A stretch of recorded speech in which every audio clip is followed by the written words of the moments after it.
Dive Live, now available at the Apple and the Google Store. Allows divers to enter their dive sheets, everything they need on the phone, including add video to their dive sheets. Great for recruiting. For coaches, there is no easier way to run a diving contest.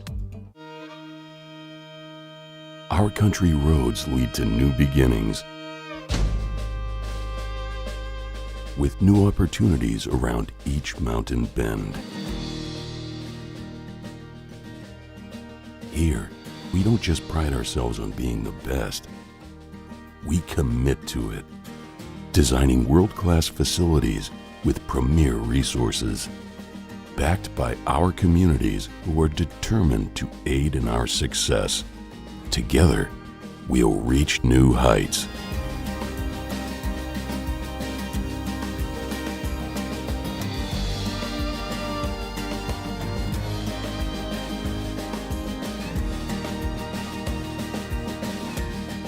We welcome you to the place where you belong.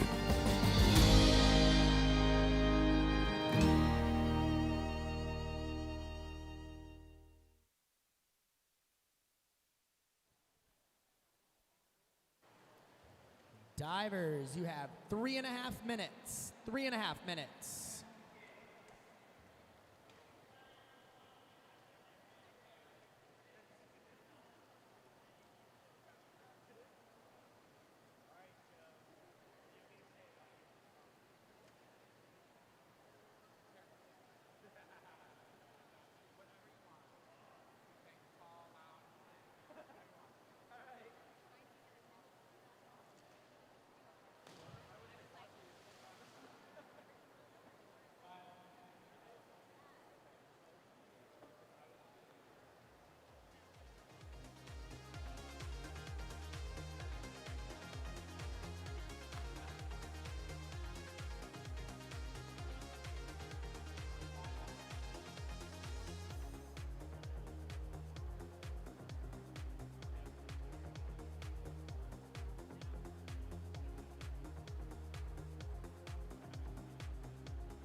Attention divers, the platforms are now closed.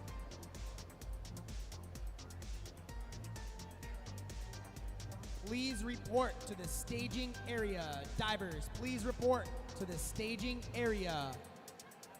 Thank you.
It is now time to introduce your men's platform finalists.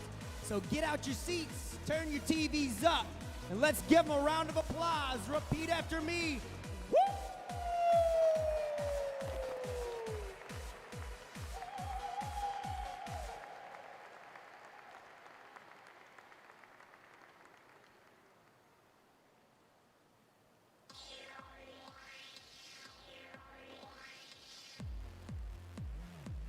Diving first, Aiden Wang. Diving second, Carlo Lopez. Diving third, Joe Victor. Diving fourth, George Korovin. Diving fifth, Sam Ulrich. Diving sixth, Mohammed Farouk. Diving seventh, Tyler Wills. Diving eighth, Andrew Harness. Diving ninth, Lyle Yost. Diving 10th, Clayton Chaplin. Diving 11th, Carson Tyler. Diving 12th, Max Flory. Diving 13th, Zach Cooper. Diving 14th, Josh Hedberg. And your top qualifier, diving 15th, Jordan Rezepka. One more round of applause for all of our finalists.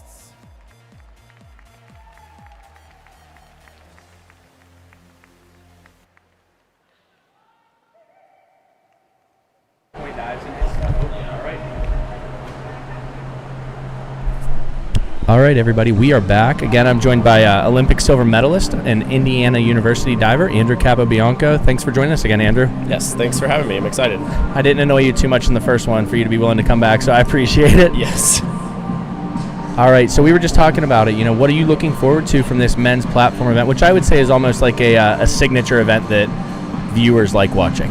Yeah, I think this one's really fun to almost like get the crowd involved a little bit. It's one where you can kind of like feel the energy build as the meet goes on, and hopefully we can see all the boys start pushing each other throughout it. I think that like as the rounds go and as the energy gets higher, each of them can kind of start upping it a little bit and hopefully push each other. Yeah, absolutely. So let's kind of hit some of this diving 101 stuff that we've been doing. So walk our viewers through the dive numbers that they can see there, that 107B.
All right, so we're back.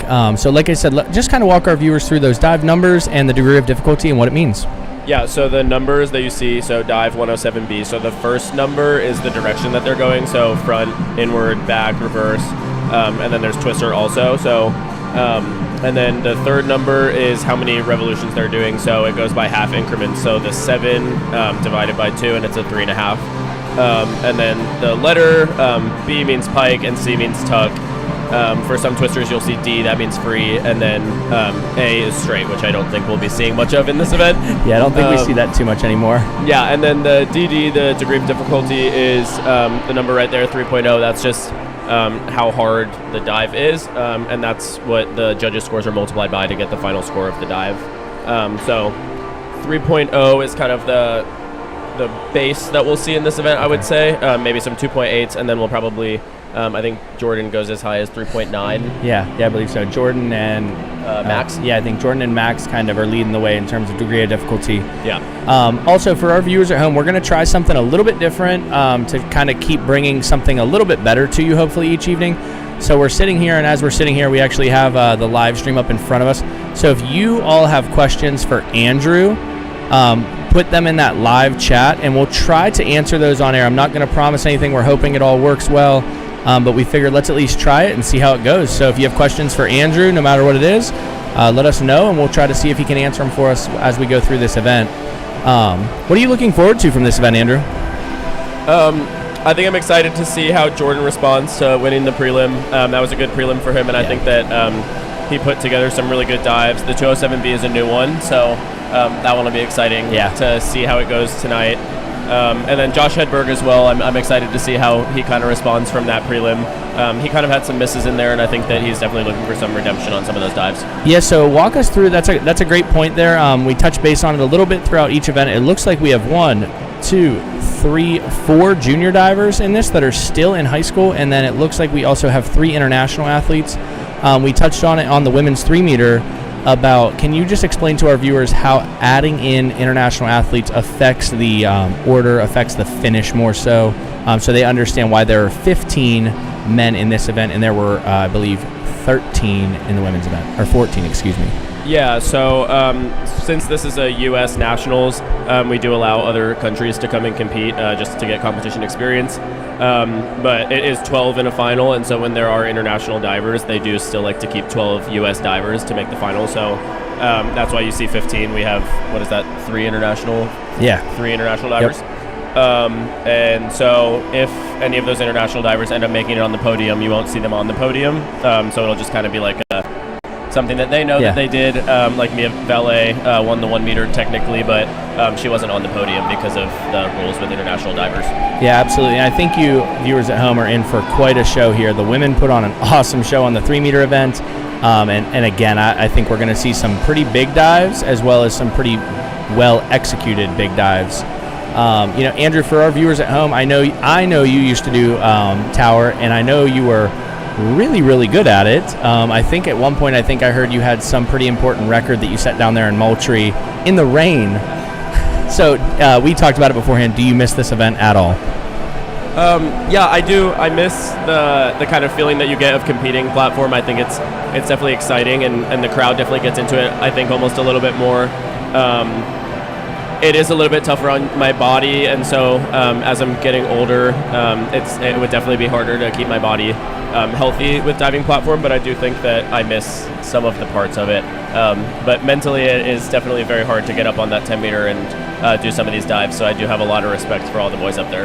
Yeah, absolutely. I know I would not be up there on 10 meters, so more power to all of them. And I think we're going to see a pretty good show this evening. We look forward to this one all the time when this is up. So really excited. We're going to see some really high degree of difficulty dives. And it looks like Aiden will be our first diver from MDC. Can you just kind of let our viewers know, MDC is a club. How can viewers at home get involved in the sport of diving? Yeah, so diving, we do have a lot of USA Diving affiliated clubs around the country. And so if you go on the website, I believe that there is a link to find the closest club to you. It's a great sport for people who love to flip, who love to challenge themselves in pretty unique ways. And so I started with gymnastics, and I found my love in diving. And so yeah, I think it's something that like everyone should try at least, especially for younger athletes that are looking for the opportunity to maybe find their way into a college scholarship or something. There's a lot of opportunities in our sport. Yeah, absolutely. We talk about it all the time. There's a place for everybody to dive at the next level if they really want to, if they're passionate about it. All right, Aiden's going to get us started here with a 107B.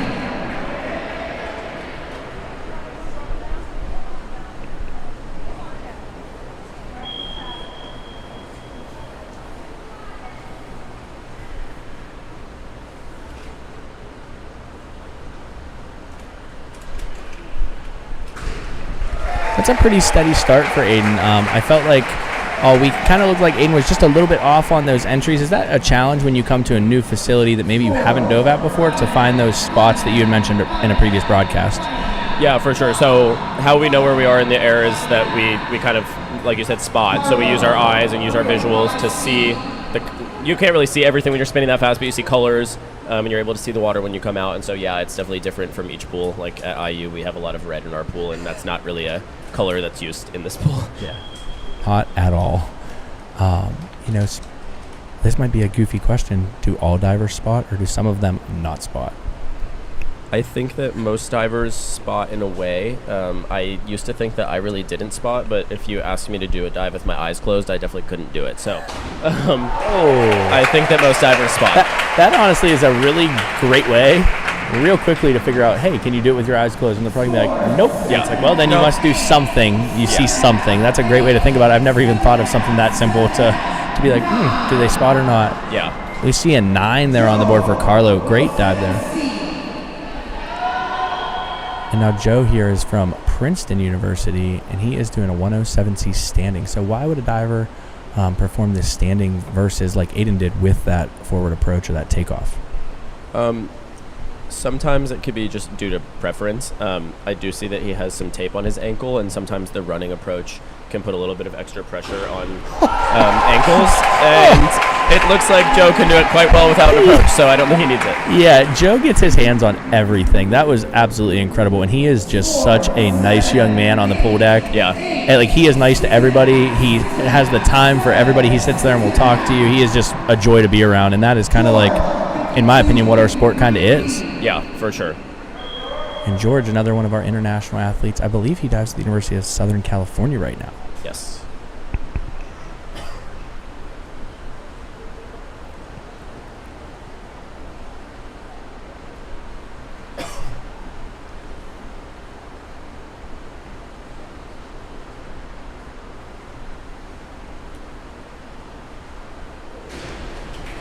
Good dive, just a little bit by there. Why don't you walk our viewers through what the judges are looking for as they judge this event? Yeah, so one of the big things is amplitude, so that would be kind of how high the dive is finished and how high they're jumping off the platform. Especially at this meet, it looks like they're really looking for that. And then form in the air is a big thing as well, so toes pointed, legs together, kind of in a tight position. They don't like arch positions, so more of like a hollow shape. And then the entry into the water is huge. Sometimes that entry can kind of erase what they've seen before. Absolutely. Oh, and Sam's just a little bit off there, and he's actually been on fire all week. I thought he was just diving lights out in the synchro event, and he has been doing awesome. So for him to be in this final as a young diver from Ripfest over there with John Wingfield, to get this big meet experience in finals coming back on a short turnaround like you mentioned earlier, pretty incredible. Yeah, and I thought he did a good job on that dive of saving it. He kicked a little bit high and kind of stopped himself. That was pretty impressive. So how, that's a great question actually. How would you stop yourself if you've already kicked past the point you want to? Sometimes if you squeeze the right muscles and your feet are able to drop a little bit, you can kind of stop your momentum in the air. But it's something that's definitely hard to learn. So Mohammed with a great dive there. Now, we see he's doing that lower degree of difficulty dive. Could that just be part of his training plan in terms of maybe he's been working on some other bigger dives and that reverse category is something they're going to come back to as the season progresses? Yeah, for sure.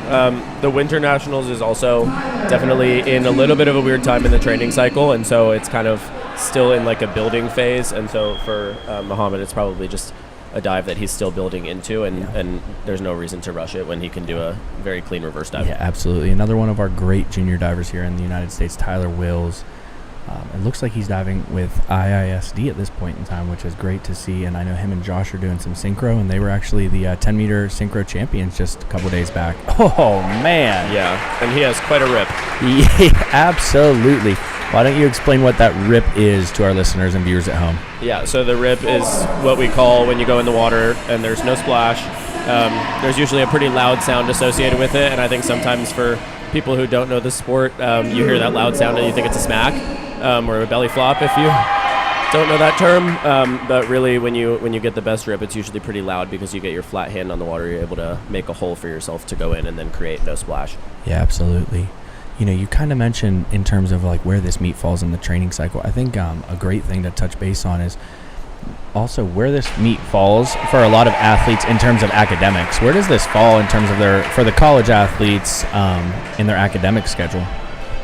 Pretty much right in the middle of finals week. So luckily I'm not in school this semester, so I didn't have to deal with that, but a lot of the people on my team have had to deal with that, and it's definitely tough.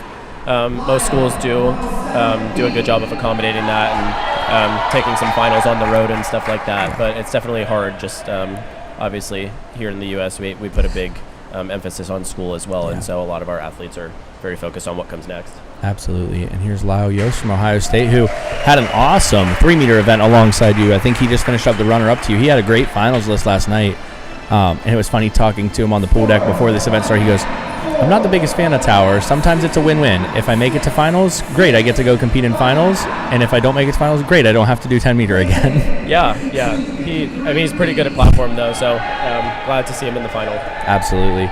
These Ohio State divers are just fun to watch. It looks like, at least through my lens on social media, it just looks like they just have a blast when they're hanging out together. Yeah, they do. They're a very fun team, very upbeat on the pool deck. Just a little bit off there. What did you see from your angle there? I don't know if he missed his hands on the bottom, but he just didn't really get the greatest entry, which is pretty off character for him. He usually has some great entries, so a little bit of a miss for him on the first we know dive. But he got some 9s last night on a 305B, which was pretty impressive. Yeah. And now one of your teammates kind of introduced us to this young man. Yeah, so Carson is from Moultrie, Georgia, a small town in Georgia, where me and Heath were actually able to go a little bit ago for a camp, and it's a really great place for diving. They really love the sport there, welcomed us. But yeah, he is a sophomore now at IU and is just a really great teammate to have, and we have a really good group there that's able to push each other every day. So he's taken over the platform for us today. Oh, and is he ever? He is going to be very happy with that one. And I think just a big shout out to that Moultrie crew that allowed Drew Johansson to come down for the 2028 and Beyond Skills Camp. John Fox, Tom Gim, Parker Hardigree, former diver at SMU, he was an All-American last year. And just Moss Farms Diving as a whole really did a great job of opening their doors and their facility to let us run a really great camp. I thought it was pretty awesome. What did you think from your perspective, Andrew? Yeah, it was great. Definitely one of the first of its kind, and I don't think it'll be the last. I think that everyone had a really good time. Yeah, I agree. I think having an Olympic silver medalist really helped get a lot of kids there as well. Cool. All right, Max destroyed this dive in the prelim. Let's see if he can replicate that here. Oh, he is going to do that and maybe more. That was impressive. Wow.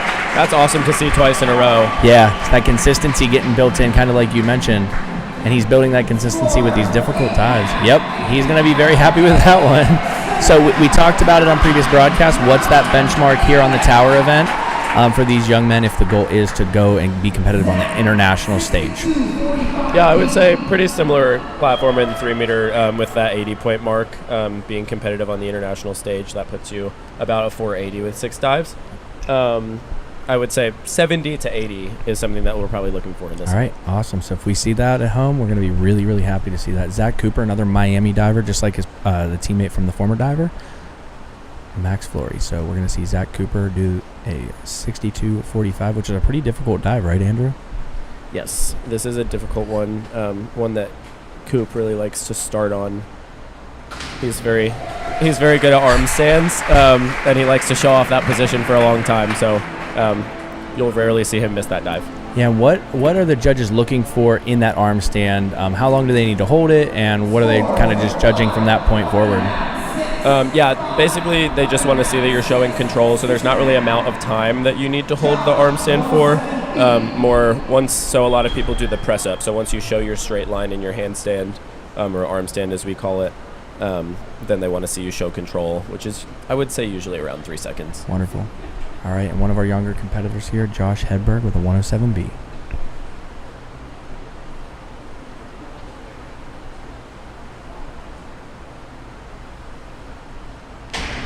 Oh, wow. Talk about a rip. Oh, man. We keep using this phrase quite often, young but not inexperienced. Josh actually just got back from Junior Worlds, and I think he competed at the World Cup alongside Brandon Lociavo, correct? Yes, Josh has came up very quickly. He's a very mature young man and very focused on his goals. It's really cool to watch. Yeah, very much so. Like, he just seems very, like, in tune with his coach. I think we're going to see our leader here. Jordan did this excellent in the prelims. Let's see if he can replicate that similar to Max and Josh here.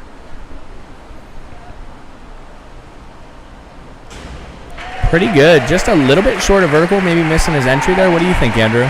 Yeah, definitely not as good as he would probably want to start, but definitely not a miss by any means. And I really love how high his start is. He makes that dive so easily. Yeah. He just strikes me as very, very strong, powerful young man for, again, very young. He's only a sophomore at Purdue. Seems like Purdue always pumps these elite divers, but more importantly, some elite tower divers and platform divers. What is it over there that they keep doing that? Similar to how you guys keep doing on springboard over there at IU. Yeah, I don't know. I think it's just a culture thing maybe, and definitely coaching as well. But we do kind of have our areas, I think, that work a little bit more. But yeah, I mean, they also have David Bodaya that trained there, so it helps to have that person to look up to in your pool. Yeah, I think that was a kind of a surreal moment. So, like, you know, as a fan of the sport, like, one, it's odd. Like, I look up to you in terms of, you know, just what you've accomplished and what you're doing for our country as an athlete. And, you know, I'm a little bit older than you, but I was able to meet David earlier, and you know, you introduce yourself, Sam Heath, and he goes, "I'm David," and you kind of just want to look at him and be like, "Yeah, we all know who you are." Yeah.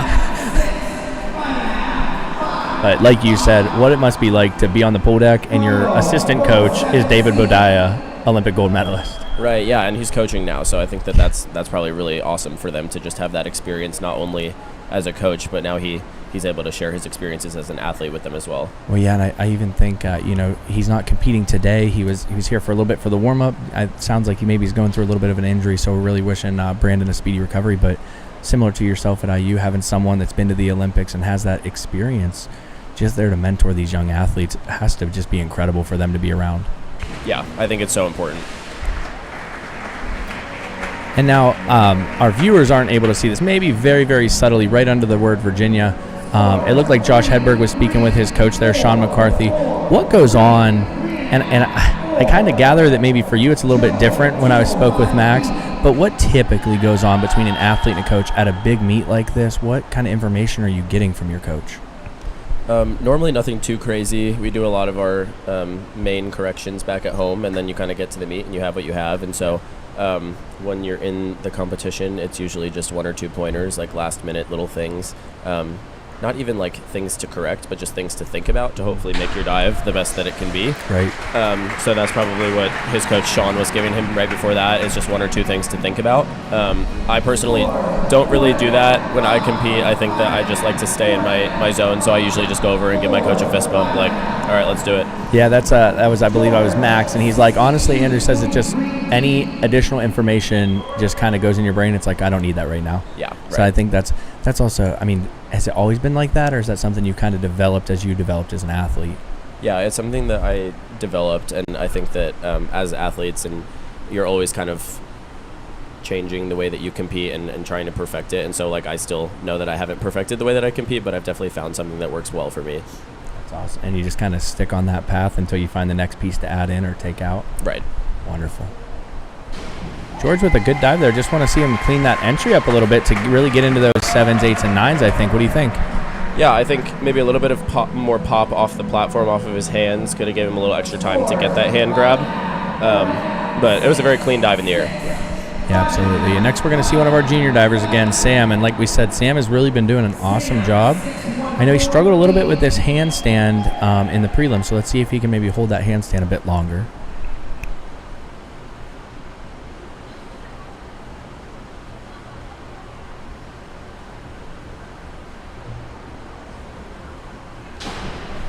Wow, a great rip, but we might see some deductions for that handstand. What do you think, Andrew?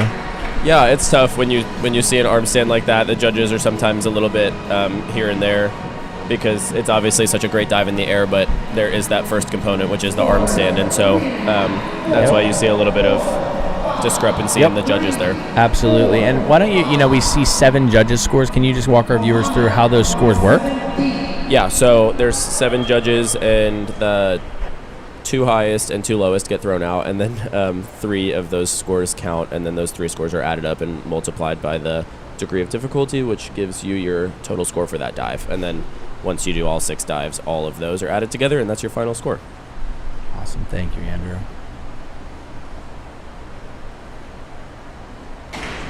Wow. Mohammed gets so high off the tower, it almost looks like he's jumping off a springboard at times. Yeah, it's great. And I think the rhythm down the platform is very good. It just creates a very good pop off the platform. Right. It gets really high. Great job there. Very steady dive. We're going to see Mr. Tyler Wills again here. See if he can put one of those rips that Andrew was talking about on this dive.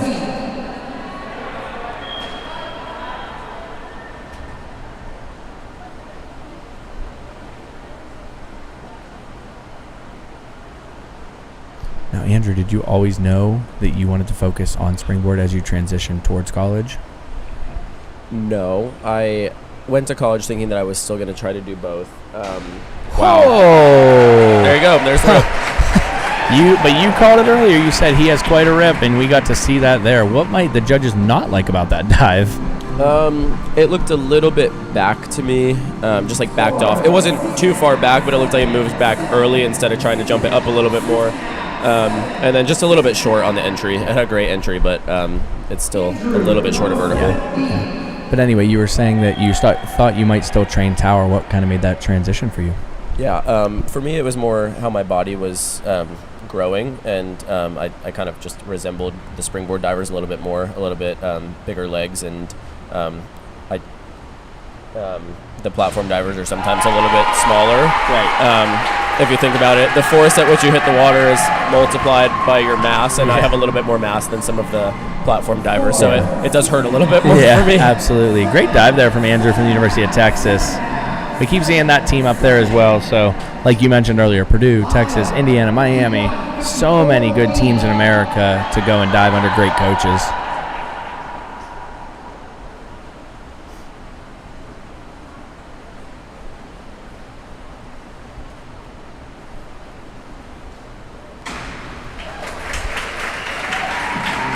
All right, good dive there from Lyle. Like we said, this might not be Lyle's favorite event, but he's still pretty darn good at it. Now, you've probably been competing against Lyle forever. Do you know most of these athletes? Yeah, I would say, diving is a pretty small world, so we do know each other pretty well, which is really cool. You get on the pool deck and you just see some of your closest friends, and every time we come to a competition, you see people they haven't seen in a while, and it's really great to see how everyone makes improvements when you haven't seen them either, and then you come together and show off your hard work. Absolutely. All right, let's see if Clayton can clean up this entry here. Yep, that's going to be a good dive for him there. Kind of still looks like he might be able to hold that handstand just a hair longer to really show off that body line. Like you kind of keep mentioning straight lines. Why do we want to see straight lines in our sport? I think it's just the way it is. They just straight lines are pretty to see in the air, and that's what the judges like to see. Absolutely. Also, it does help create a good entry through the water when you have a straight line. So, absolutely. Now, this was an excellent dive for Carson, a 70-point dive, hitting that target range like Andrew told us about earlier.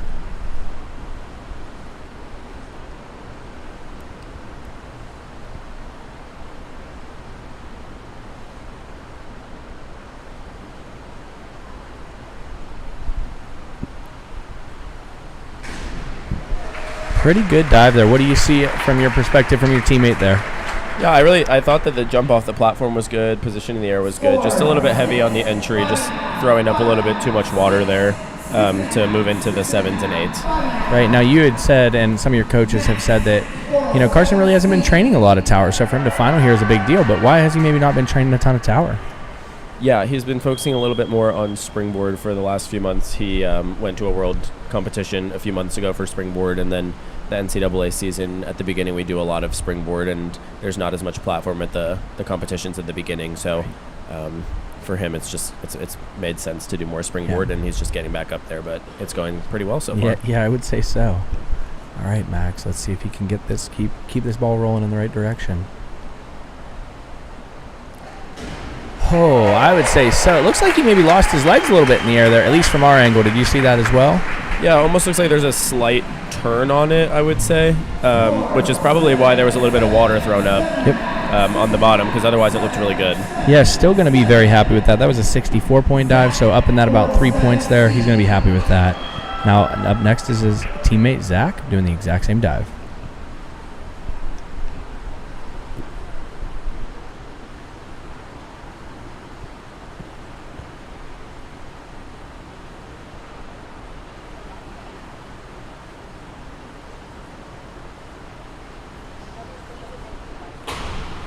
Great dive there. Just a little bit of splash at the end there, but I really like that one. I like that one a little bit better than Max. What did you think there, Andrew? Yeah, I agree. A little bit more dynamic off the platform, better direction. And he did have a nice tight entry. It still just threw up just a little bit of water, but it had that good flat hand on it. So that has to be frustrating for you athletes whenever you're like, man, I'm right there, and for some reason it's just a hair off. That just shows you how much precision goes in these super fast split-second decisions you guys have to make. Yeah, exactly. Now let's talk a little bit about this dive. We touched base on it a little bit with Zach. Is this a dive we can see at the Olympics? Is this one of those standard dives that we're going to need to have in order to contend in the international level? Yeah, you'll see some people do the 1.5 twist in the back arm stand, and then some divers in this event will do 2.5 twist, and the 2.5 twist is kind of the norm for that next level of international divers, especially in the finals. So you see Josh doing that dive, and I think it's still a little bit new for him. It's usually a pretty good one, but it looked like he got a little bit too much somersault on that and wasn't completely sure of the twist. Yeah. But still good that he's doing it and getting reps in the competition. Yep, I think that's just really, really important to get those meet reps, because you can do it as many times as you want at practice, but when you're in the meet, it's a little bit different. Yeah. And Jordan kind of doing the slightly easier version of that dive here with that 1.5 twist instead of 2.5.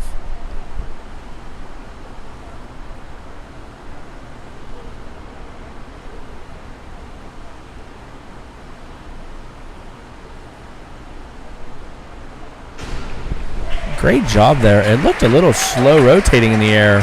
Why would that be, and how can he make that dive a little bit better for himself? Yeah, it looked like he kind of just popped his feet a little bit too high off of the platform and didn't get enough, he didn't get his arms through enough before initiating that twist. So it did end up going straight in, but it didn't get all those high scores from the judges because it was a little bit low. Right. So, Andrew, we touched base on this, but I definitely want to keep reminding our listeners and our viewers at home, talk to us a little bit about this facility. Do you guys like this facility here at West Virginia, Morgantown, West Virginia? Yeah, it's been great. I mean, 2 3 meters, 2 1 meters, and a platform is really all we need. And they've been so nice and so welcoming here in West Virginia, so we've really enjoyed it. Awesome. We like to hear that the athletes are having a good time, because at the end of the day, that's all this really is for, is you guys. So if you guys are happy, then everybody else should be happy as well. Yep. We're going to see the same dive here from Aiden.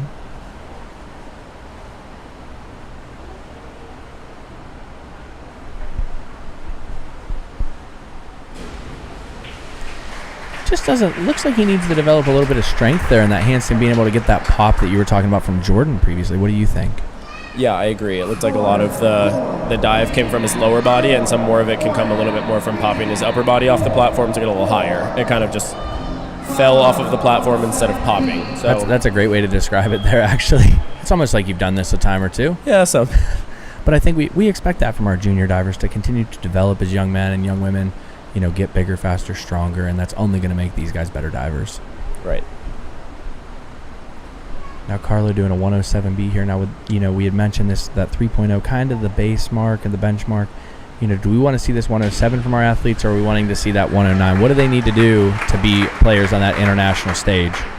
Yeah, so the 109 is definitely, again, the standard for the next level of international divers. The 107 is still a great dive, and like we were talking about, sometimes it pays off to just be a little bit more consistent and not throwing that big dive if you're not going to hit it. So for Carlos, it looks like he probably is just very consistent with that 107 and maybe is leading up that next level of dive, but just not ready to compete yet. Absolutely. So you mean to tell me whenever you guys are at practice, you're doing all these dives that you know you can do well, but you're still working on the harder stuff as well? How do you balance that time between building in new skills and still doing the skills that you're going to need at competition?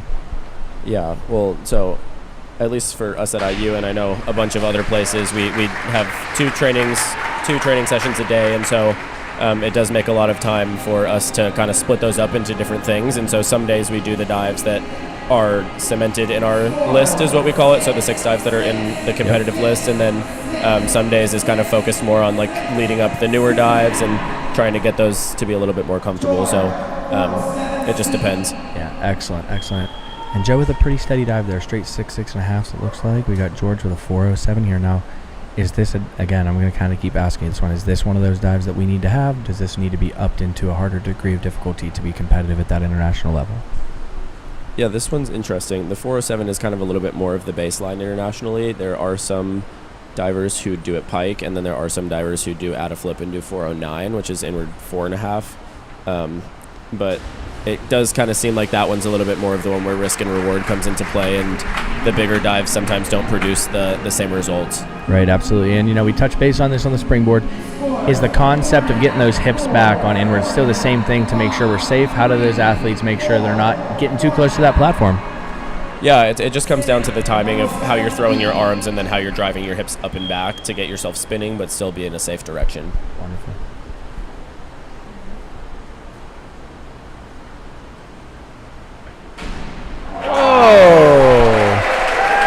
We're going to steal it from Jacob Seiler. That was a spicy entry. That was spicy. From Sam. That was awesome. Just incredible seeing these young divers put some big dives down. 66 points on that lower degree of difficulty. He's going to be extremely happy with that.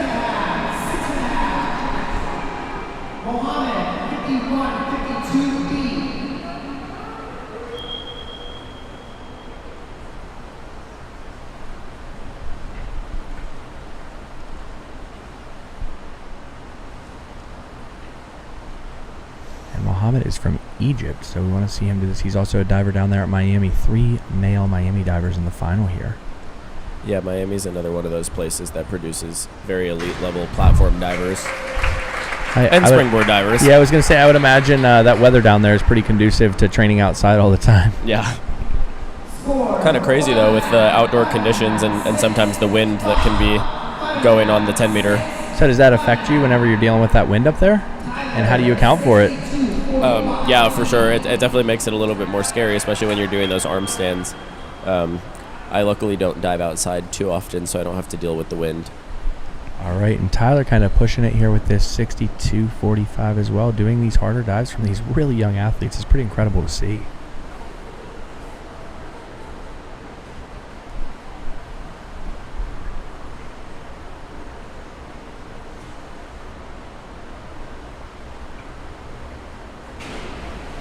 That looked pretty similar to what he actually did in the prelim, just a little bit over-rotated there. Could that be like confidence in the dive? What can help cause that over-rotation there for Tyler?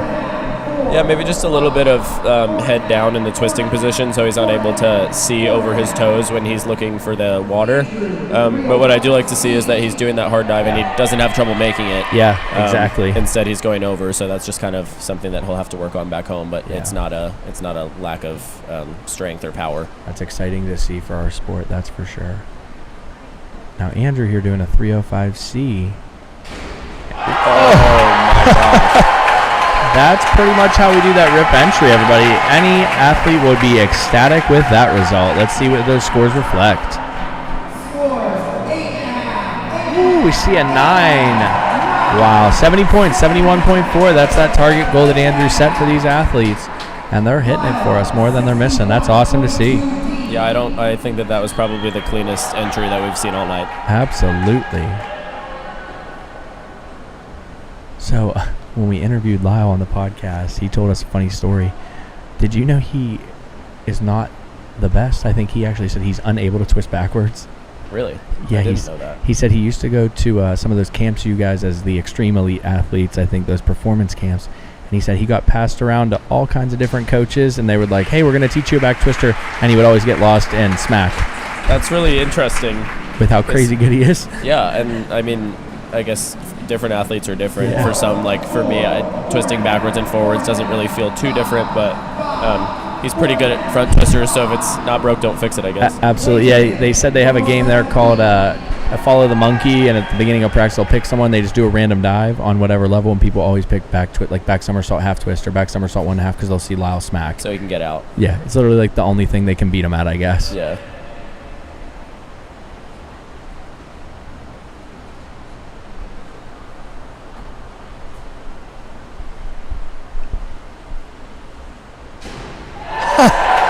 Oh, they are bringing it tonight, folks. That was incredible by Clayton there. Started off a little rocky, and he has hit the last two, I believe. That's incredible.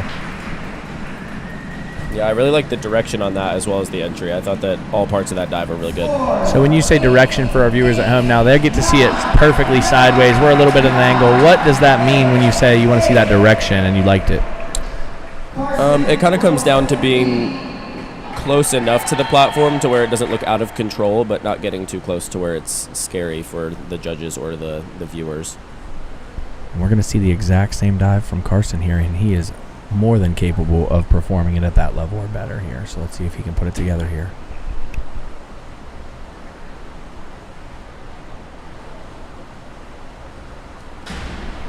Oh, pretty good. It looked like he's a little bit short of that vertical line like you mentioned on a previous dive, but he is still able to disappear. How on earth does he do that? Yeah, he's able to get a really good flat hand on the water regardless of the angle that he's going in, and so he still opens up a good hole. So you do just see that splash going a little bit towards where his legs hit the water, but he still has that really good rip entry. Yeah. All right, another one of these difficult arm stand dives from Max here.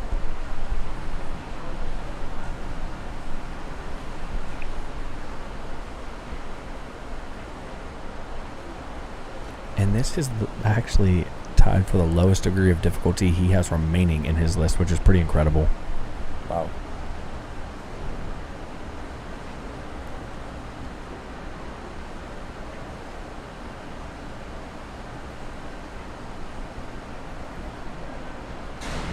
And he's going to be happy with that one, everybody. I think Max is really bringing it this evening. Yeah, again, that was really great direction on that arm stand. He was able to pop his feet up and kind of twist up and over, and that allowed him to have very good control on the bottom. Some of the arm stands that we've seen have gone a little bit down, and so it's hard to control on the bottom. I really liked what you said earlier where, they fell off the platform instead of jumping or moving off the platform upward, and I thought that was a great descriptor for our viewers at home. Right. Jumping off your hands. Yeah, which is like a foreign concept. All right, Zach with a 307 here. Now, he missed this a little bit in the prelim for only 45 points. I think we're going to be able to see him hopefully do that a little better here because he usually hits this pretty good. Yeah.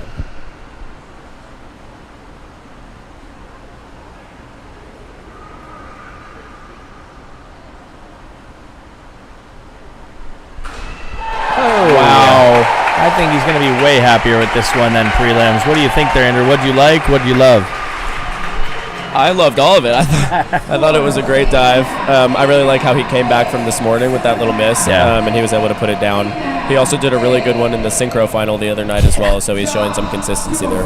It's nice to see, as the week has went on, we've seen some divers that maybe started off really, really hot, and you had mentioned that's kind of the challenge sometimes with these longer meets, but some of these athletes are just dialing it in even more.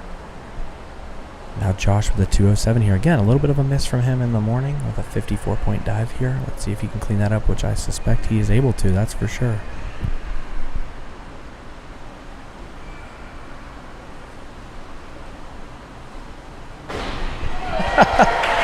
Oh, man. That's really good. They are keeping this rolling here. So whenever you did tower, Andrew, what was your favorite dive? When I was really young, my favorite dive was back 1.5, 3.5 twists, which you don't really see anymore. A lot of the divers for their twister do the multiple flipping twister, and I did the 1.5 flip with 3.5 twists. Coming from gymnastics, that one was very comfortable for me. So that was the first dive I scored 10s on. So. Oh, that's kind of cool. That's a fun fact there for you. All right, Jordan, this is now one of those dives you had mentioned earlier, that 207B. Wow. And Jordan kind of keeps this train rolling. Let's see if Aiden can keep going. 207B. Walk our viewers, how difficult is that dive? Yeah, that is a hard one, and Jordan does it so well. He's able to get into a nice tight pike and just place his feet right where he wants it and get his hand back. And it's really cool to see because he used to do it tuck, and he struggled with it a little bit, and he found that pike is just a little bit better for him.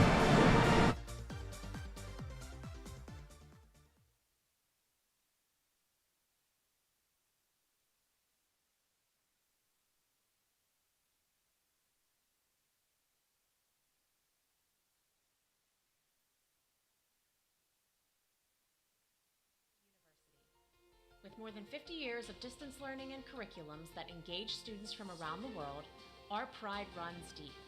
Explore your program options or dive right into your program of choice by visiting online.wvu.edu. It's true, country roads will always take us home, but they also unite us wherever we may be.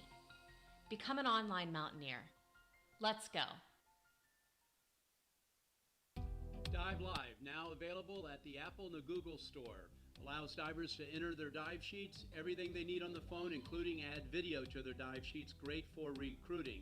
For coaches, there is no easier way to run a diving contest. Our country roads lead to new beginnings, with new opportunities around each mountain bend.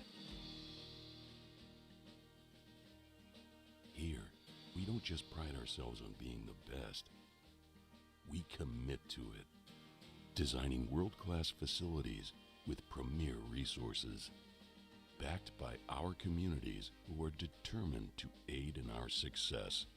Together, we'll reach new heights.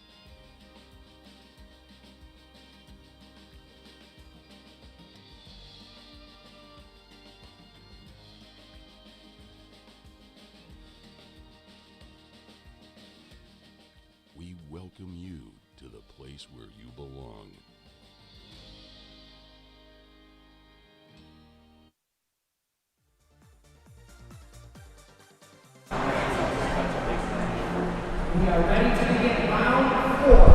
All right, everybody, we're back for round 4, and we were just talking about off air that these men are putting on a show. Those last 8 or so dives are pretty incredible. Yeah, it's been crazy. Hopefully they can keep that rolling. It was nice talking to, we spoke with Mia Valet kind of in between. She's like, I just want to see these guys put this list together for like the first time, really, finish that list out really clean, because she's like, I feel like that might be one of the hardest things in our sport, is just to do that list for the first time really clean, and then from there it's just confidence, like, oh, I know I can do it now. Right, and you have to think it's a 6 dive list, and so it's really hard to put all 6 of those dives in how you want to put them in, and so when you are able to put all of those together, it's a really great feeling. How do you approach a 6 dive meet, Andrew? Do you approach it, as I got to do 6 good dives? Do you approach it as I have 6 one dive meets, a front half, a back half? How do you personally go about viewing a diving meet? Yeah, I would say when I'm competing, it's definitely one dive at a time. So just thinking about the dive that I'm on. When I kind of form my list, I would say it's a little bit more the front half, back half mentality. Nice. I like to try to kind of load the back half with dives that I know can score the most points if I need them. So each diver has different mentalities about how they make their list and how they compete. But for me, I definitely need to keep it one dive at a time. Otherwise, I get a little bit too excited about what's coming next. All right, now we saw Aiden's dive go a little bit long there. That's okay. Now we have Carlo Lopez he does actually, I think, at Missouri, if I'm not mistaken. Yes. Nice. All right. And now Joe Victor here. Now Joe has a little bit of an easier list, but this is one of his harder dives here with this 3.2 degree of difficulty. He's been very clean through his dives, though. It doesn't matter where he's at or where he lands. He just gets his hands on the water. It's kind of like you in the sense that he always is able to find that entry pretty decently no matter where he's at.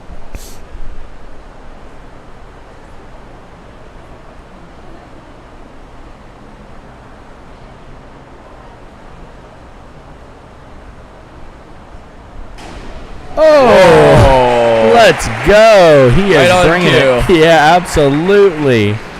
That was great. It was a little slow on the start, but he really made that work and got his hand on it. Great entry. Yeah, it's like he knows that thing's going to finish just a little bit lower than he might want, and he just waits, and just puts those hands and gets as tight as he can. That was incredible. Great job from Joe there. All right, now we're going to see some of these blind entries that you spoke about in a previous broadcast. Why are these so challenging? And I mean, honestly, in my opinion, they'd be terrifying knowing you're 32 feet in the air. Oh, they're terrifying. I used to do this dive, and it did not go well. Shout out to my friend Max, who's watching. He used to watch me smack in practice all the time. But yeah, no, it's tough. You learn to spot, which is when you use your visuals in the sport as you're spinning, and so when you decide to kick out, you need to use your visuals, and some people are more efficient at that than others. And I, at the time that I learned this dive, wasn't the greatest at it. George does a great job there of placing his feet right where he needs.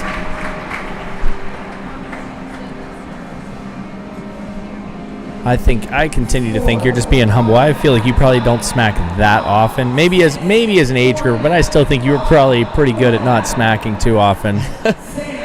I'd like to say on everything but really that dive. But when it went well, it did go well, so Nice. It was kind of hit or miss. Wonderful. All right, Sam's going to follow that up with the exact same dive here.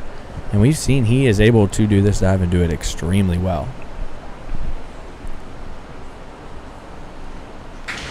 Nice. Just a touch off there. What causes that splash to go a little bit long there in your perspective, Andrew? Yeah, I thought, again, he did a great job with seeing his spots and then kicking at the right spot. He just opened up a little bit when he went for the entry, so his ribs kind of opened up. You want to make sure that you're in a hollow shape when you're getting your hand back for the water. And yeah, so...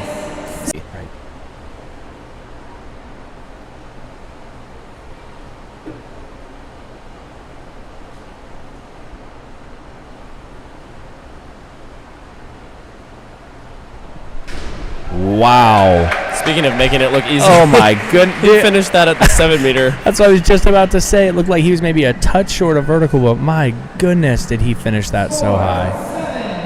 Wow. Great dive from Muhammad there. That was incredible. I thought it might have been a little bit better than that. I might be being particular. The angle we were at, it looked really nice. Yeah, I agree. Now maybe I don't know. You might say no comment, and that's okay. Do you feel as though the judging has been tough, conservative, too high, too low? What's your opinion on the judging throughout the week? Oh my goodness, That was incredible. that is how you go in the water. I think it has been tough, and Right. I don't think that that's necessarily a bad thing. But they've just been very specific. They've been very focused on specific things, and a lot of times you'll see judges get very focused on the entry, and so if you'd see a dive like Tyler just did, you'd probably see 9.5s and 10s because that was a perfect entry. But there were some things in that dive that could be improved, and I think that that's what the judges are looking for. Yeah, great way of kind of explaining that. All those different parts, it's important to be able to do all of them well. You can do that great entry, but if you don't have a good starter, you can't jump as high as Andrew here. You might not get those scores.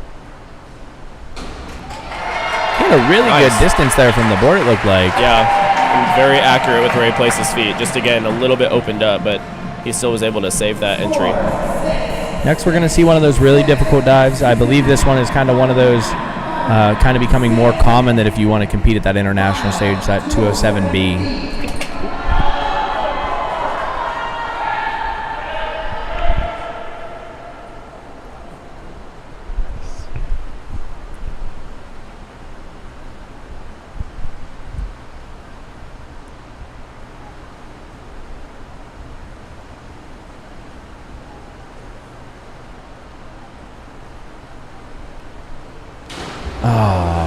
What went wrong for him on that one there, Andrew? It looked like he just stood it up a little bit too much. Didn't really get after the rotations enough. So it was just a little stuck, and I think he tried to do the best he could with it, but just didn't really make that one around. And that's a difficult dive. Is that a dive you ever did, Andrew? Nope, never did it. I think I stopped doing platform kind of before that next step of my platform career. So kind of glad I didn't. For you viewers at home, this might be the biggest smile I've seen from Andrew's face whenever he said, no, I did not ever have to do that dive. Yes.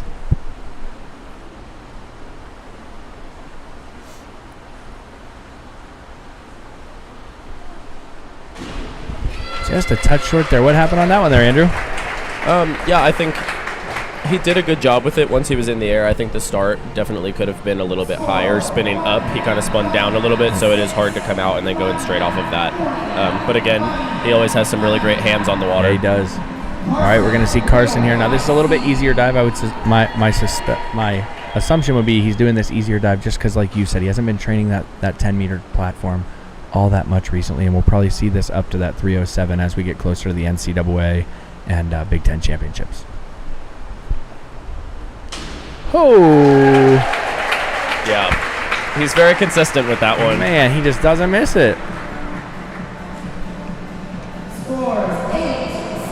He's going to be happy with that. Only 58.8 points in the prelim, 63. We're going to step that up. You know, as you make that transition from the prelim to the final, is that a discussion between the coach? Hey, we just want to see progress on each individual dives, especially at this point in the season, or are you going in being like, no, like hit everything for 10s, or what's the goal from the coach-athlete relationship there as you progress into finals? Yeah, I guess it's different for each person, and it depends on how the prelim went. There are certain dives that you're probably targeting a little bit more to try to make sure that you're trying to get after in the final. I know for Carson, you're talking about upping the difficulty on that reverse. He's doing that on his twister, so I think it's kind of like one at a time for him. Yep. And so it's really good to see him getting one of those in, and I would say that that's probably his target dive to try to make sure that he's feeling confident about that. Awesome. And here's one of those big dives, that 109C. Just a little bit short of vertical, similar to what he did this morning. What do you see that he needs to improve on there to be able to find vertical on that? Yeah, I think he could get his hips up a little bit more on the start so that it spins up, kind of similar to Clayton's, just spinning down a little bit. And he could have made it work, just came out a little bit too early on that. Right. We're going to see the exact same dive. Let's see if Zach can show us how to get all those corrections in here that Andrew suggests.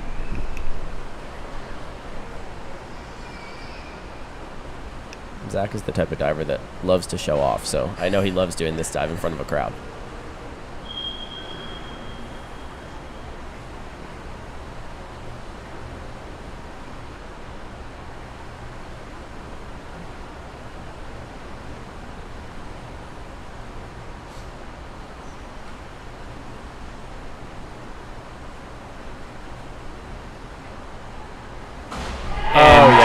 Boy, is he showing out for this crowd. You called it. You hit the nail on the head there, Andrew. Great job. Yeah. Wow. Announcing's easy when you have divers doing this. I loved that for him, too. He finished that high. That's probably one of the highest ones I've ever seen him finish.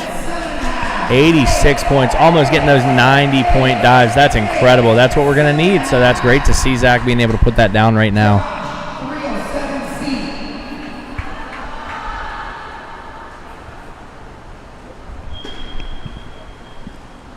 All right, this was Josh's lowest scoring dive in the prelim with 47 points, and I've seen him destroy this dive, so let's see if he can put it down for us this evening.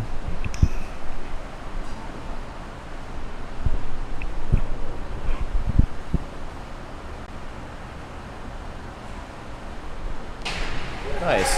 Very nice dive. Just a little bit off on that entry. What can he do to clean that up, Andrew, from your perspective?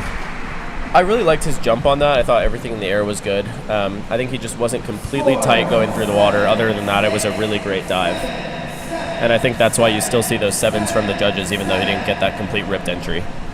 And now, again, this was Jordan's roughest dive. He kind of tends to struggle with this dive at times, and he acknowledges that. And he knows this is his area of improvement, or his backs and his gainers. And we're going to see if he can put this one down. And we know he can. Yep. He's going to be happy with that. 35 points in the prelims on that. I think he is going to do really well compared to prelims. Yeah, and that's the type of dive too. When you're working on making a lot of changes, you're just happy to get an improvement there. Yeah, and I think absolutely. that he'll be really happy getting some 7s on that. Yep. Yeah, just a hair short of that 70-point mark in that area we want to target. Great correction in between prelims to finals for Jordan. He's just really consistent today outside of really one dive, so it's great to see, and he has 2 strong dives to end on for him. Yeah, he does a little bit of the load in the back half like we were talking about. Yeah, it's almost like he's learning that. Some of you great divers tend to do that. A little bit easier version of that similar action here from Aiden. So Andrew, as Aiden goes here, we look around the pool deck here and we see TVs and replays, and walk us through what do the divers use that for? Yeah, diving, like you said, it's a very like nitpicky sport. There's a lot of little things that you have to change, and so all those video replays are really important for us as athletes and for the coaches, so that they can see all those small little details. So we're able to do slow motion and really break down the dive into the small pieces.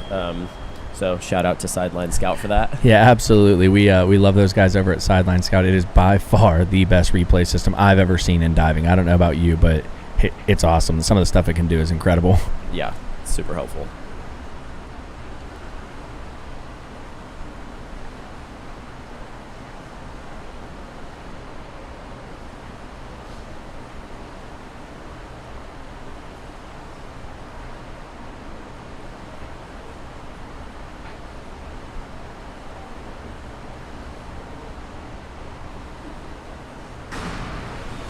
I think he's going to be happy with that dive. What do you think there, Andrew?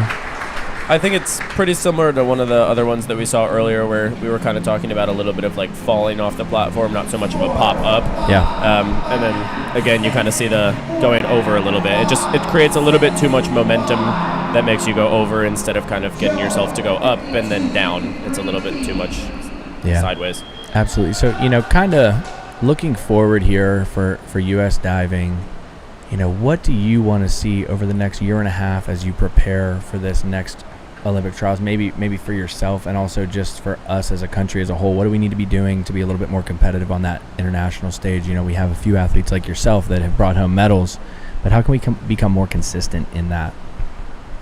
I think just really like come into these meets and pushing each other, and I think that's kind of what we're seeing in this meet right now. I agree. I think the countries that have the most depth are the ones that usually do the best because they have a lot of people that are pushing to reach that same goal.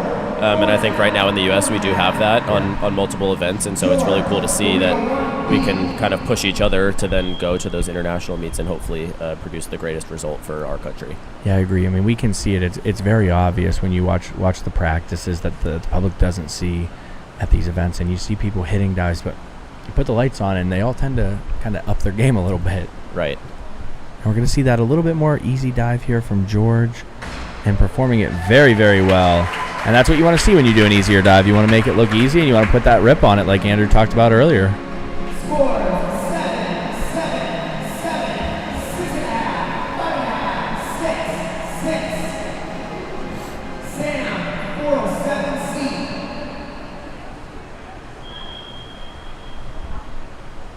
Let's see if Sam can put that rip on this dive here. He has quite a rip whenever he gets his hands on it.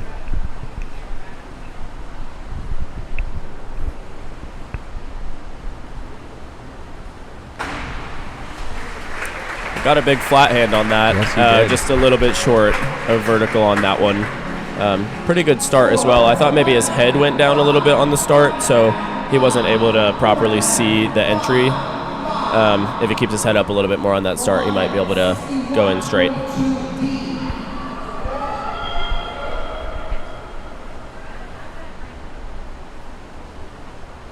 Another one of these arm stand twisters. Let's see if you can hold that position that the judges want to see for, like Andrew said, maybe about 3 seconds. Showing that control. Yep, and it starts when he gets right to that flat line. Wow, Oh. that was great. Excellent dive there. Oh, man. And I don't think the judges will have any problem with that arm stand. That was really good. Yeah, I would agree as well.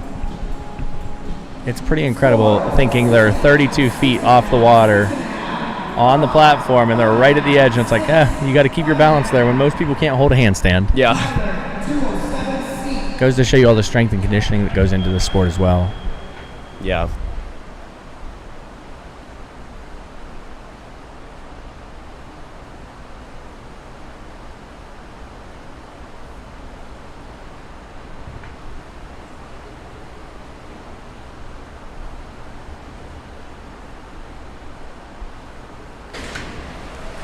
Just a little bit off there. I kind of missed it, actually. The railing got right in the way. What were you able to see there, Andrew? I liked the jump off the platform. I think he did a good job of seeing his spots, his visuals on that as well, and kicking it the right spot. I'm not completely positive, but I think that was better than this morning on that one. So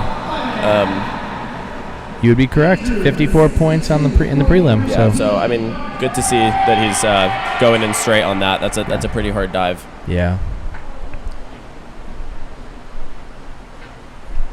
Sorry, sometimes for you viewers at home, we actually just want to watch the dive, so we get a little bit quiet because we're excited to see what these divers are going to do here. The same as you, we want to see some excellent diving, and they're providing that for us this evening.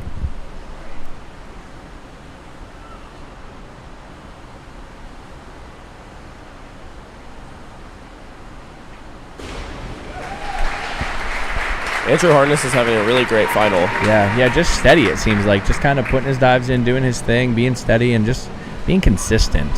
Yeah. He doesn't have the hardest list in this event, but it's very consistent. Yeah, and I think, when you look at it and these athletes have scores that carry over from the prelims, that consistency is key. And you can probably get away with a miss here or there if you have these massive lists like Andrew does on 3-meter, Jordan or Max or Zach, but if you have the lower DD, you really need to be consistent because that's what's going to help keep you in that contention. Right.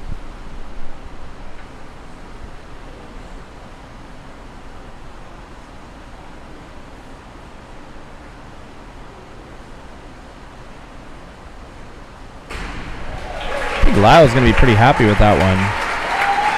40 points in the prelim. I think he's going to be pretty happy with that. Just a little bit short of that vertical line that you talk about so much. Yeah, and that was really great to see him coming back from that last dive. It was a pretty big miss for him. So getting up there and doing that reverse 3.5, going in pretty straight, that was good. Now this was an awesome dive. 70 points even on the dot for Clayton in the prelim. And if he can get those hands on this dive, I think we're going to get to see a pretty great dive for you folks at home.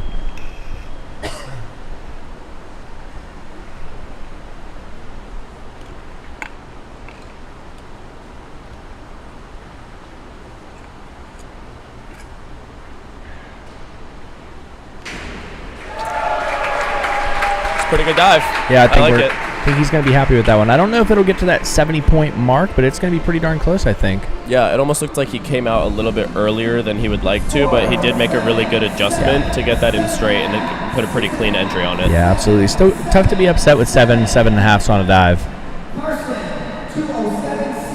All right, this is the dive I really want him to put down, and we seem to think he can do it. We've seen it this week, so let's see if he can put on a show for you guys.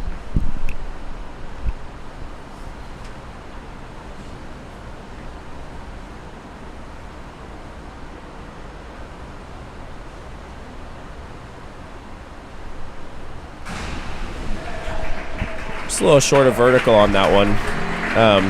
Again, he had a really great start. And what's funny about Carson is even when he goes that short, he's still able to put a pretty clean entry on it, but unfortunately just kicked a little bit too early. Yeah, and I think as we see him get more of those reps on practice, like you guys mentioned, I think we're going to see that dive cleaned up exponentially in time for some other big meets you guys have coming in the future. Yeah.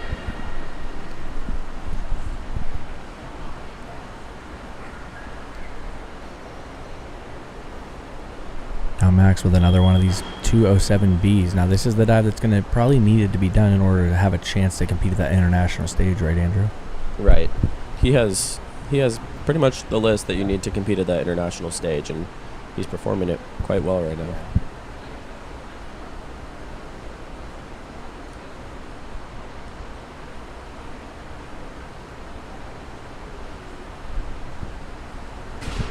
Nice. Yeah, he's going to be very happy with that one. Great job for Max there, getting back up after missing that 109 just a little bit. I think this is getting that ball rolling again.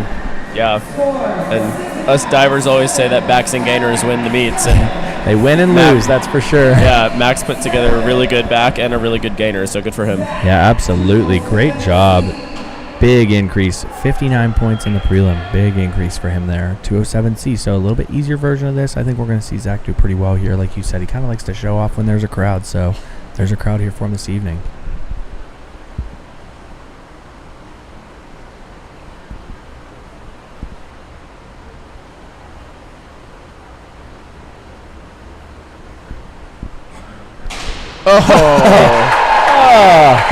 Yep, yeah. And that's how you do it, right? Yeah. I think there might be a little bit of friendly competition between him and his teammate as well. Yeah, there. I think so. I think you guys say, like, wait, I didn't see it. What happened? Yeah. 80 points. Excellent. That's incredible. Great job for Zach there.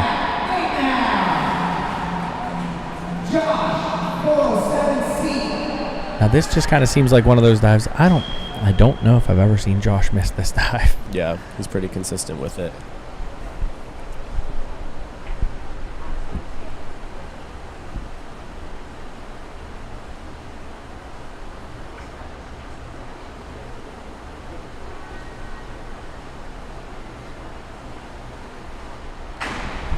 And there it is again. Yep, just consistent.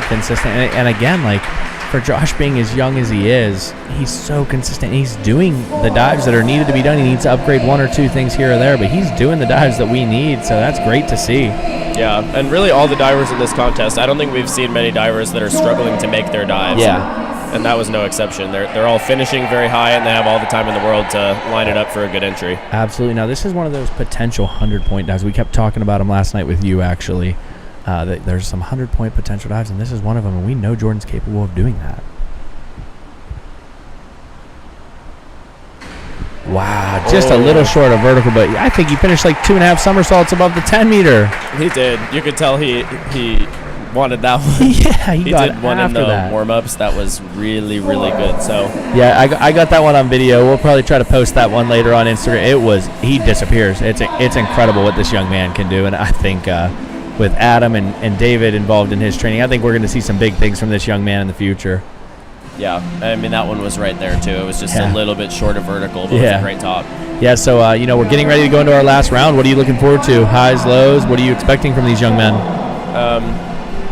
I'm really looking forward to the 2 triple ins that we're going to see, so that's one to look out for. Max Flory and Jordan Rzepka both doing the same dive in the last round, and that's a really high degree of difficulty one that we'll look forward to. Yeah, we're going to end on honestly 4 really good twisters, some back 2.5. So I think we're going to get a show here at the end and also here at the beginning with Aiden. We're starting with a back 3.5. Just a little bit off there. It looks like he just needs to finish that takeoff and really get that thing moving a little bit more. How can he work on that, Andrew? Yeah, in diving we do a lot of land work as well, so I think that maybe some work on the ground somersaults could be good for him to try to work on finishing that a little bit higher, getting a little bit more amplitude on the start. But yeah, I mean, good for him getting up there and doing that dive. Yeah, like you said, that one's terrifying. So, you mentioned it just briefly, that dry land work. What are some things that the divers can do in that dry land area that help improve you and get ready, and why is it beneficial to do that in the sport of diving? Yeah, so like I said, we do a lot of just like ground flips. So from a mat onto another mat, you just do flips, and that's mainly for platform. So you're practicing the flips that you would do on the platform, as well as we use trampolines, and we use dry boards. So basically just a diving board that's onto a mat. And dry land is really good because you can get a lot more repetitions in than you would in the pool, where you're jumping into a pool, swimming out, climbing up a ladder, and going again. Dry land, you just jump on a mat and you can go right again. So. And sometimes there is a little bit less fear as well associated with the dry land, just because you're not as high or stuff like that. So it's a really good place for divers to start. This was a good dive for Joe in the prelim. He actually did it significantly better in the prelim than he did in the warm-up. So I'm hoping we can kind of keep seeing him improve, which is fun when you're working a skill and you literally see it improve every single rep. Yeah, I did notice that as well.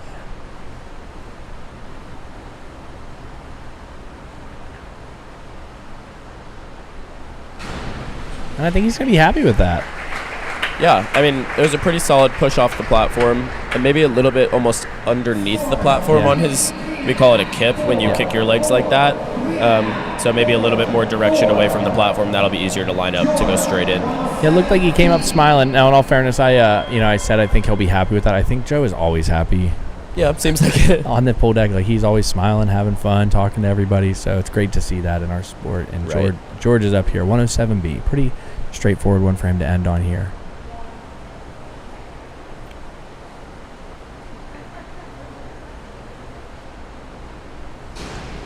Very nice. Yeah, very, very nice dive. Very consistent. Yeah. Usually you like to put one at the end that you're pretty comfortable with, so that if you know that you need it, it's right there for you. All right, one of our young junior divers here with Sam.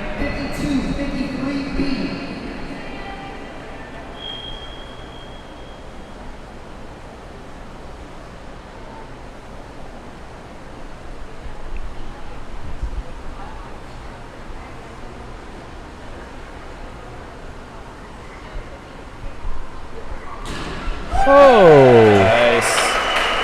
That young man can get in the water. I think he might be a name we need to keep an eye out for in the future. Yeah. It's funny, you see Rip on the screen, all those Rip Fest divers, they seem like they know how to rip pretty well. It's weird how that works, right?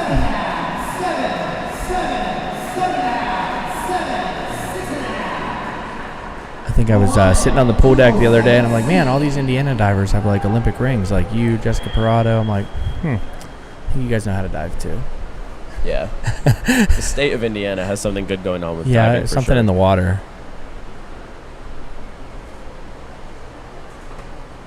Now, Muhammad missed this dive. He had an awesome takeoff, if I remember correctly, in the prelims. He just missed the entry a little bit. So let's see if he can clean up the entry and have the same takeoff.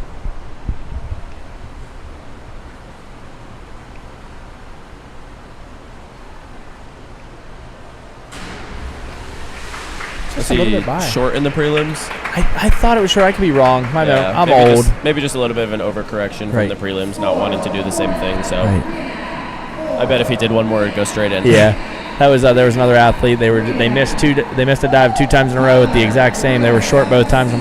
We were looking at someone. I said, I think the next one they're going to drill, and they just destroyed them. Like, they just don't make the same mistake 3 times in a row. Yeah. Which is a good thing. You know, if you make that mistake, you know the correction. It's. I mean, you know better than I. It's just subtle corrections that you guys have to do in such a short amount of time, like we keep saying.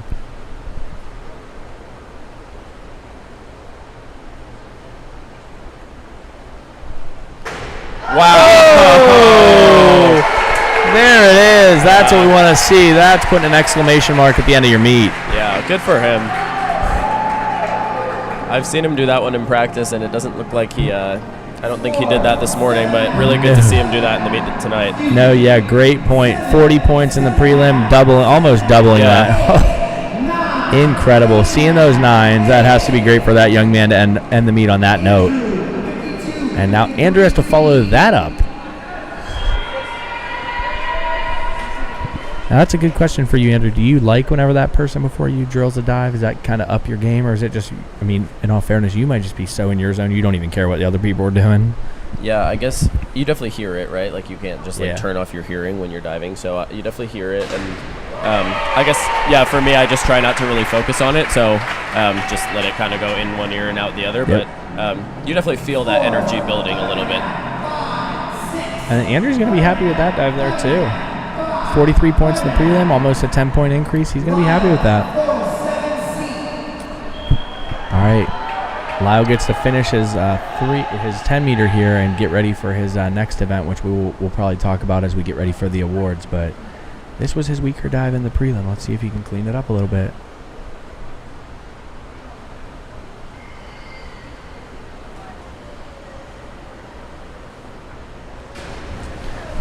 Wow, really committed to coming out early and still over-rotated. Yeah, it looked like he almost came out early and then kind of second-guessed it and tried to go back in. Yeah. A little bit of head down, so just couldn't see the water. But that start was really great, and I think maybe just a few more reps on that in practice, and he'll be drilling that. For someone that doesn't like tower, he's pretty darn good at it. Yeah. Let's see if Clayton can kind of keep showing us how to do this rip entry. He seems to be showing us a bunch of this all day today, honestly.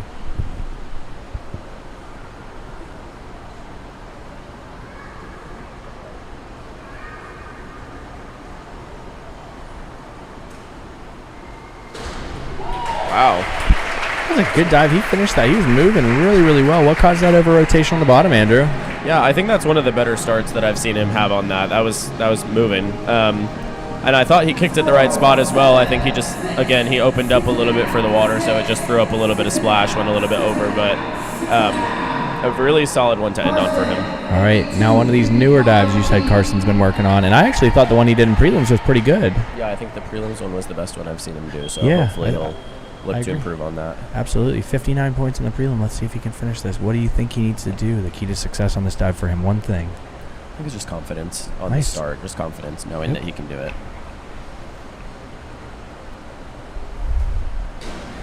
Nice. Not too bad. I think he's going to be happy with that. It does look like you said, like that confidence in it and the ability to jump and kind of stay on that line a little bit longer. It looked like he maybe arched off a little more than he needs to. Yeah, he almost What I liked about that is he went after the twist. I think sometimes he's a little cautious about going into the twist because he used to do 1.5 twists, so it's a little hard to go back and forth. Right. And so he did go after the twist, but like you said, he did fall off the platform a little bit, so didn't get that jump to go up. All right, now one of these dives you were really looking forward to here from Max. Front 2.5 with 3 twists. You do this on the springboard, so does Max actually, but it just looks like a different beast up there on 10 meter. Yeah, and we do it a little bit of different ways. He twists and then flips, and I do the flip and then twist, although we both barely kind of separate them. It just kind of looks like you're twisting and flipping the whole time. Yeah, like we said, I think beforehand, someone said, is it even really B? Because you're only in it for that split second. Right. And this is a dive that they're going to need to be competitive on that international stage. Just a little short of vertical. Almost looked like he just didn't get enough momentum there on that start, getting that start going. Right, yeah, it didn't look like a pop off the platform, like almost like his knees maybe gave out a little bit. He tried to make it work in the air, but just not enough amplitude off the platform to get it around. For as difficult as that dive is, it almost strikes me as not a lot can go wrong and still successfully do that dive. Exactly.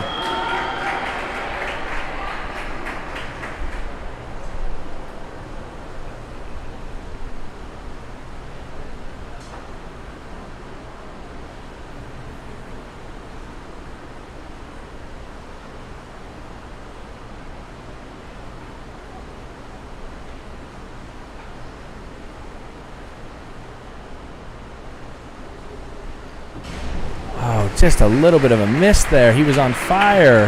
What happened there? You know, you could tell he's moving really fast tonight. He's amped up, and those starts are just moving. It just looked like he stayed in that pike a little bit too long, tried to get it around. So 8:04.45.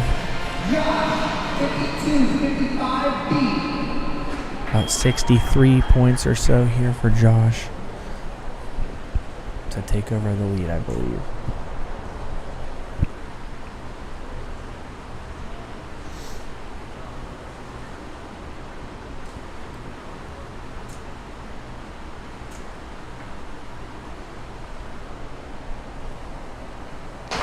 Wow. Looks like he needs 66.7 to take over the lead. You think he's going to get it with that one? Yeah, that was a great dive. And he just makes that dive look so easy. For as young as he is. He finishes the twist so high and just seamlessly goes into the pike. I mean, it's great. Yeah. All right. This is one of those dives that we know Jordan can really put down. Let's see if he can put an exclamation mark on this meet, because he's done everything else to do that.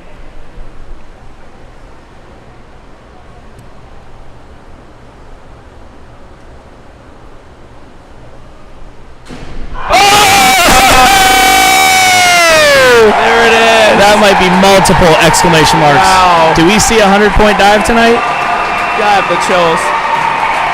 Come on, judges.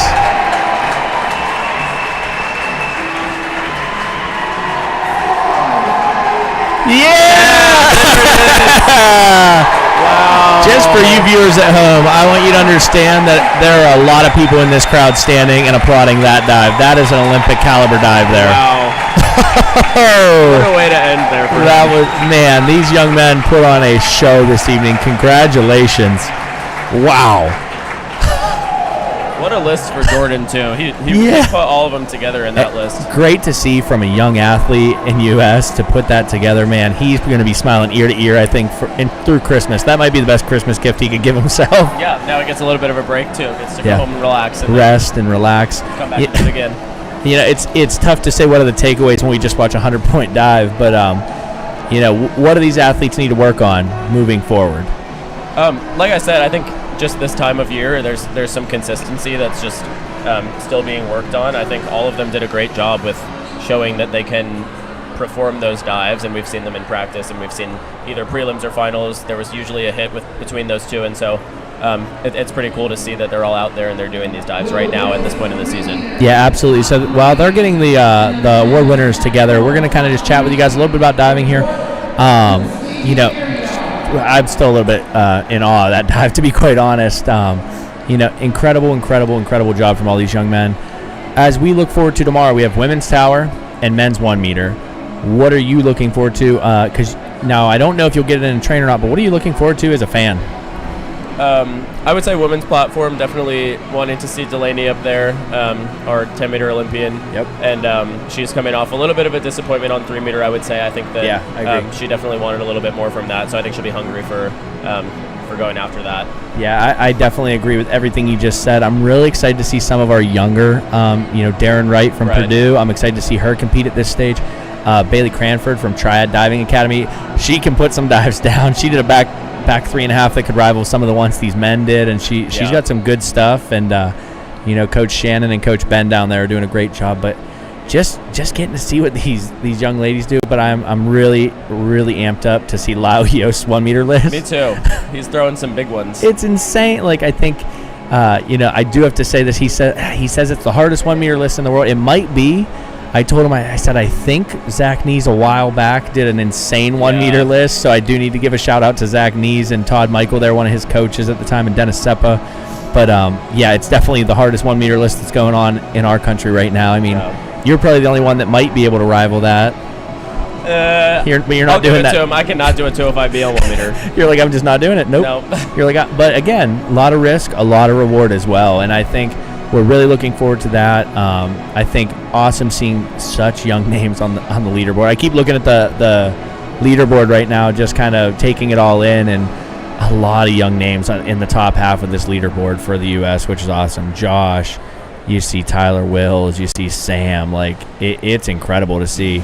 So I just think really excited to see what the future holds for these young men. It kind of seems like it is. I know Brandon Lociava is still training. We really want him to have a speedy recovery because he is just such a great human being in our sport. We interviewed him, and he's just like yourself. He's just an open book. Like, he genuinely just wants to help. And I think we need more of that in our sport and communication. What do you think we as the U.S. can do to start to compete a little bit better with China? Put you on the spot. Yeah, I think I would personally like to see us have a few more camps throughout the year. Yeah. As far as like the national team coming together, I think it's super important when we all get into one pool and we're able to kind of see what each other are doing and push each other. I guess I had a little bit of an injury, but this is my first time seeing a lot of these divers in months and months, and so coming together a little bit more frequently, I think would be really helpful to kind of push each other and see what we can do. Yeah, I think that's a great idea. I think for you athletes, I mean, you can speak to that better than I think as a coach's perspective that just wants to learn. I would love if that was an option to do a camp like that. And let's just hypothetically say it's here at West Virginia. Do a camp like that where all the national and the Olympic coaches are coaching. Put all the other coaches that want to participate in it, whether there's a cost associated with that, put us in the stands, because then you guys are performing those dives in front of people that, a little bit, but it's a chance for coaches to learn. It's a chance for the athletes, and just keep us out of the way. Instead of having us on the deck, I think that sometimes can be quite a distraction, because I shouldn't be asking Drew Johansson, hey, what are you trying to help Andrew with on 207 here? And he's going to be like, I'm trying to help you get out of my way so I can coach him. So I think sometimes understanding that if the coaches want to learn, we got to stay out of the way. But I think just like you said, kind of more sharing, kind of more collaboration, I think would just be such a great thing. Let's talk short-term, long-term with yourself. Short-term over the next 6 months, what does the training look like? What does the competitions look like? And what are you excited for over the next 6 months? Yeah, I'm excited for a few more opportunities to get back into competition. This is my first one in a while, and I'm happy with how it went, but definitely room to improve. Drew was just kind of saying that it was like a good starting point for us. Yeah. So more opportunities to kind of get those bigger dives in a competition. And then moving forward, looking at the NCAA season and hopefully doing my job there for my team. I love competing for IU. And then after that, we'll have our May Nationals, which is the qualifier for the World Championships, I believe, or World Cup. And that'll be the first opportunity for the U.S. to qualify Olympic spots. And so that's a really important one and one that we'll definitely be targeting. That's awesome. That's exciting. So please remember, viewers, stay tuned for the awards ceremony. And as soon as that happens, we're going to kick you straight over to that. As you talk to short term, trying to go and get those Olympic spots, which just has to be so exciting to be a part of that, and getting ready for that competition to be able to turn it on, because I would assume you're going to see a lot of the same competitors there in a few months. I believe that's in May, mid to late May. What are you looking forward to as you prepare for Olympic trials? What is the one, pick one thing that you're like, I need to get this where it needs to be to get to where I want to go?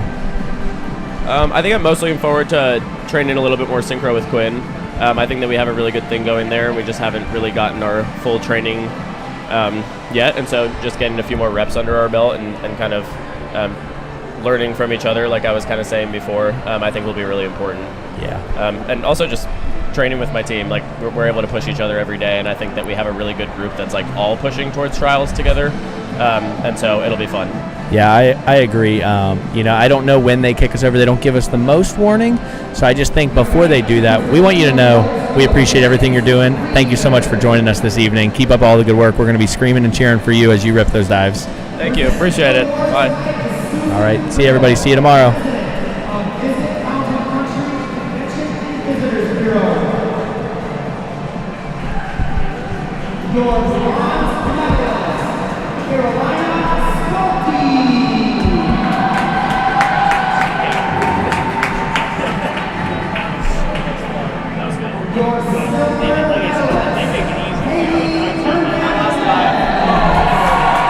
Yeah, I was literally like, I'm like, oh, like, okay, I can go to bed happy tonight. That was freaking incredible.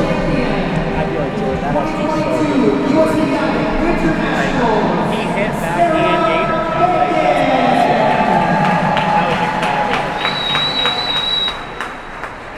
incredible. Let's give him another round of applause. I noticed that every time someone gets water, she gets a little bit more thirsty. Because you can say she does, yeah.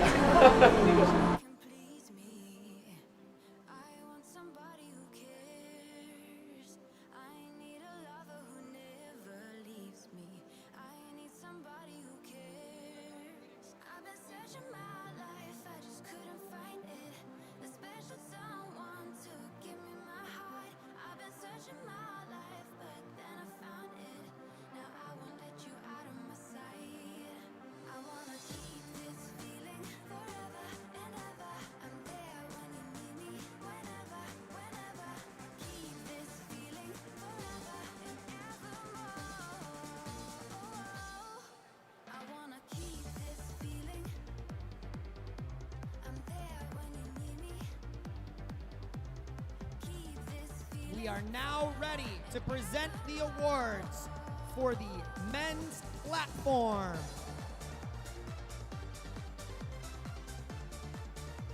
Your bronze medalist, Zach Cooper.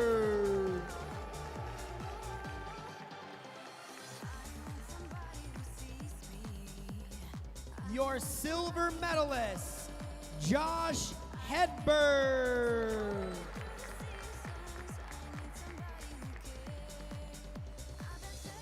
And your champion for the 2022 USA Diving Winter Nationals men's platform, Jordan Rezepka.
I'm here with your champion, Sarah Bacon. Sarah, what was the key to victory tonight?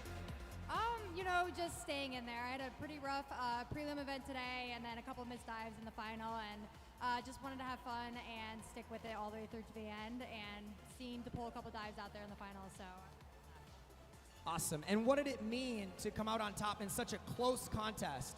Yeah, it was great. The other competitors were great. You have Haley, you have Mia, you have Lina, everyone's so good. So just being able to stay consistent and stick through it through the end and then come out barely winning that was huge. Well, you won the synchro event and now the individual. I think it's safe we can call you the queen of the three. I guess if you want to call me the queen of the three, then yeah. Congratulations.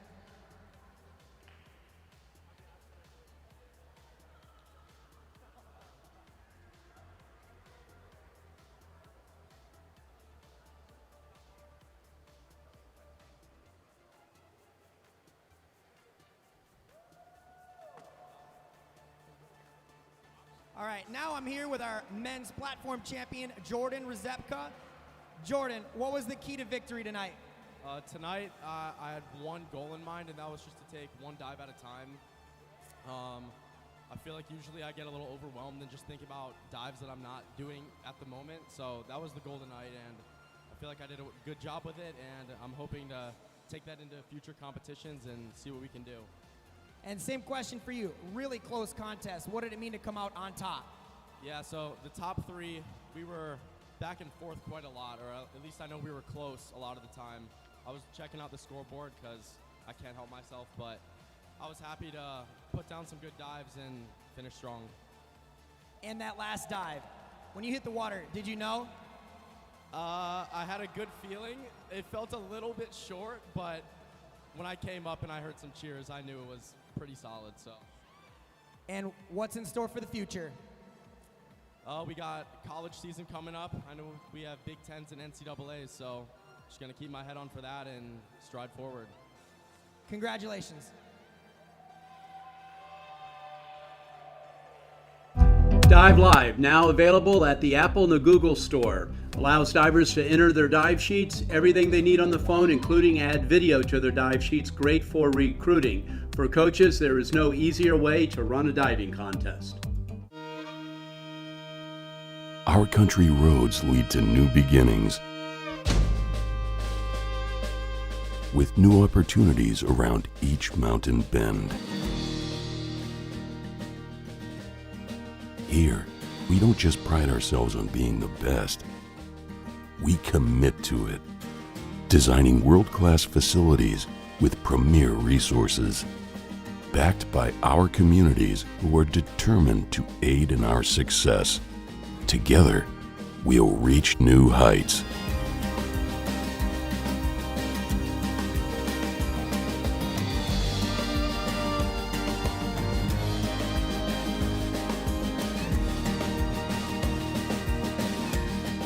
We welcome you to the place where you belong.